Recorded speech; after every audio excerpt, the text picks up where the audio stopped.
समस्या की बात तो हर जगह होती रहती है, अखबारों में समस्या लिखी हुई है, न्यूज चैनल पे समस्या समस्या, विधानसभा में समस्या समस्या, लोकसभा में समस्या पे चर्चा, राज्यसभा में समस्या पे चर्चा।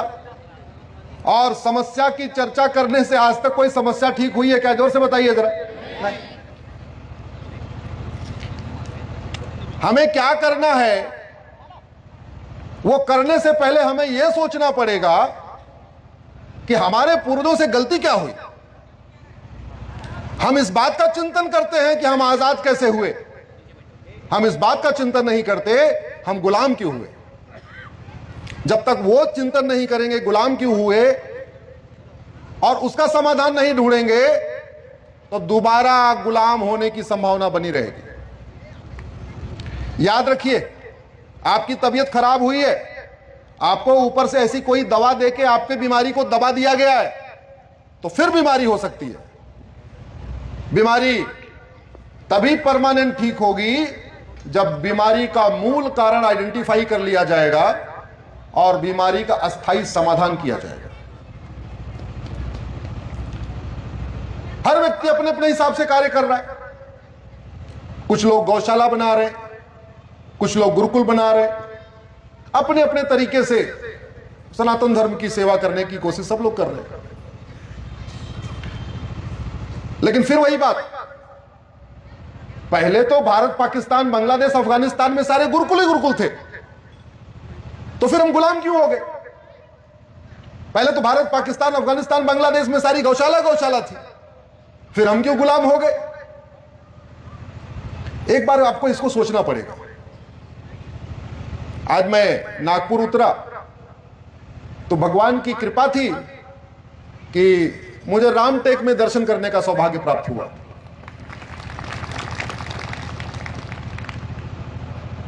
आज तक भागवत कथा होती है, लेकिन कथा सुनाने के बाद उस कथा का निष्कर्ष क्या है और भागवत कथा से हमें सीख के करना क्या है, शायद इसके ऊपर चिंतन नहीं होता। राम कथा होती है, लेकिन भगवान श्री राम का अवतार किस लिए हुआ था और पूरे जीवन उन्होंने किया क्या, कहीं ना कहीं शायद ये बताने में कमी रह गई है। मेरे साथ बहुत जोर से बोलिए, धर्म की अधर्म का, प्राणियों में विश्व का। इन चार वाक्यों में से कौन सा कार्य करने के लिए भगवान श्री राम का अवतार हुआ? ध्यान से सोचिए, भगवान श्री राम का अवतार धर्म की जय करने के लिए नहीं हुआ था, भगवान श्री राम का अवतार अधर्म का नाश करने के लिए हुआ था। धर्म की जय के सारे ऋषि मुनि कर ही रहे थे, विश्वामित्र जी कर रहे थे, वशिष्ठ जी कर रहे थे, अगस्त्य मुनि कर रहे थे, सारे कर रहे थे, लेकिन बाधा उनको आ रही थी। किससे बाधा आ रही थी? जोर से बोलिए। राक्षसों से। तब भगवान का राम का अवतार हुआ। और दूसरा, वो तो चार भाई थे, राम लक्ष्मण को ही क्यों मांगा? भरत शत्रुघ्न के क्यों नहीं मांग लिया? कभी इस पे विचार नहीं हुआ। जितना मेरा छोटा मोटा ज्ञान है, वैसे मैं इंजीनियर हूं, इंजीनियरिंग के बाद मैंने वकालत कर लिया, तो इसलिए मैं कोई कथावाचक नहीं हूं, लेकिन जितना अपने मैं इंजीनियरिंग की बुद्धि उपयोग करके और वकालत की बुद्धि उपयोग करके समझता हूं, तो चारों भाइयों में से भगवान श्री राम को वशिष्ठ विश्वामित्र जी ने इसलिए मांगा होगा क्योंकि सबसे ज्यादा शक्तिशाली वही थे, सबसे ज्यादा आज्ञाकारी वही थे। शेष मैं कथा में नहीं जाऊंगा। और यात्रा देखिए, भगवान श्री राम की यात्रा उत्तर से दक्षिण होती है। अयोध्या से निकलते हैं प्रयाग, प्रयाग से निकलते हैं चित्रकूट, चित्रकूट से निकलते हैं ये जबलपुर होते हुए आपके रामटेक, रामटेक से फिर इंटर करते हैं आंध्रा तेलंगाना, आंध्रा तेलंगाना से फिर इंटर करते हैं कर्नाटक, कर्नाटक से इंटर करते हैं तमिलनाडु, फिर समुद्र क्रॉस करके लंका। इस पूरी यात्रा में उन्होंने किया क्या है? केवल और केवल अधर्म का नाश किया है, केवल और केवल युद्ध किया है। 500 बड़े राक्षसों को मारा उन्होंने। उस 14 साल में कितने राक्षसों को मारा? 500। ऐसे ऐसे राक्षस जिसको वहां के लोकल राजा मार ही नहीं पा रहे थे। ऐसा नहीं था कि आपके रामटेक के आसपास, आपके नागपुर के आसपास केवल राक्षस रहते थे, मानव भी रहते थे, लेकिन जो मानव राजा थे वो राक्षसों से लड़ नहीं पा रहे थे, भगवान श्री राम ने आके मारा। ऐसा नहीं कि उस समय कोई राजा नहीं था, राजा थे, लेकिन राक्षस इतने शक्तिशाली थे कि जो लोकल राजा थे वो ऋषियों मुनियों को बचा नहीं पा रहे थे। ऋषियों मुनियों का जो धर्म का कार्य था उसको पूरा नहीं होने दे रहे थे। जो लोकल राजा थे वो अपने राजपाट में इतना व्यस्त थे, या कहिए सत्ताजीवी थे।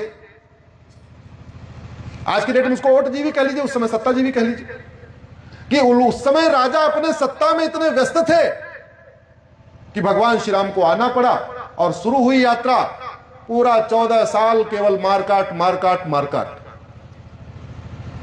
तो धर्म की जय करना यह समाज का कार्य है, धर्म गुरुओं का कार्य है, ब्राह्मण का कार्य है, क्षत्रिय का कार्य है, वैश्य का कार्य है, सबका कार्य है, दलित का कार्य, सबका कार्य है। और अधर्म का नाश करना किसका कार्य है? जोर से बोलिए। शासक का, राजा का। और अधर्म का नाश किए बिना धर्म की जय नहीं हो सकती। धर्म की जय करने से अधर्म का नाश नहीं होता। अगर धर्म की जय करने से अधर्म का नाश होता तो हमारे पास गुरुकुल था, हमारे पास गौशाला थी, हमारे यहां खूब वेद पुराण पढ़ाया जा रहा था। उस समय न मदरसा था, न मॉन्टेसरी था, न मिशनरी था, न कॉन्वेंट था। पूरे दुनिया में भारत, पाकिस्तान, बांग्लादेश, अफगानिस्तान में क्या था? जोर से बोलिए जरा। गुरुकुल था। तो अगर आपको लगता है कि गुरुकुल खोलने से सनातन बच जाएगा तो फिर पहले क्यों नहीं बचा? आपको लगता है गौशाला खोलने से सनातन बच जाएगा तो फिर पहले तो गौशाला थी, पहले क्यों नहीं बचा? याद रखिए, अधर्म का नाश किए बिना धर्म की जय, और अधर्म का नाश करना ही शासन का कार्य है। गुरुदेव गौशाला खोल सकते हैं, लेकिन गुरुदेव किसी गौ तस्कर को, गाय खाने वाले को लाठी से पीट सकते हैं क्या? जोर से बोलिए जरा। लाठी से पीटेंगे, वो गाय खाने वाला बाद में जेल जाएगा, गुरुजी पहले जेल में जाएंगे। तो समाज का कार्य है गौशाला खोलना, लेकिन गौशाला की रक्षा करना, गौ तस्कर को जेल में डालना, गाय खाने वाले को जेल में डालना, यह किसका कार्य है? इसलिए एक सिद्धांत को याद रखिए, यह धरती धार्मिक लोगों के लिए है, अधर्मियों के लिए आसमान है। यह धरती किसके लिए है?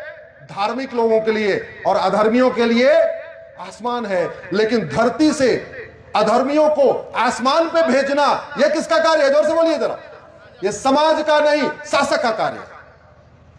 जिन देशों ने इस सिद्धांत को अपनाया वहां शांति है, समृद्धि है, खुशहाली है, राम राज्य है, समता है, समानता है, समरसता है, अपहरण नहीं है, बलात्कार नहीं है, लव जिहाद नहीं है, धर्मांतरण नहीं है, घुसपैठ नहीं है।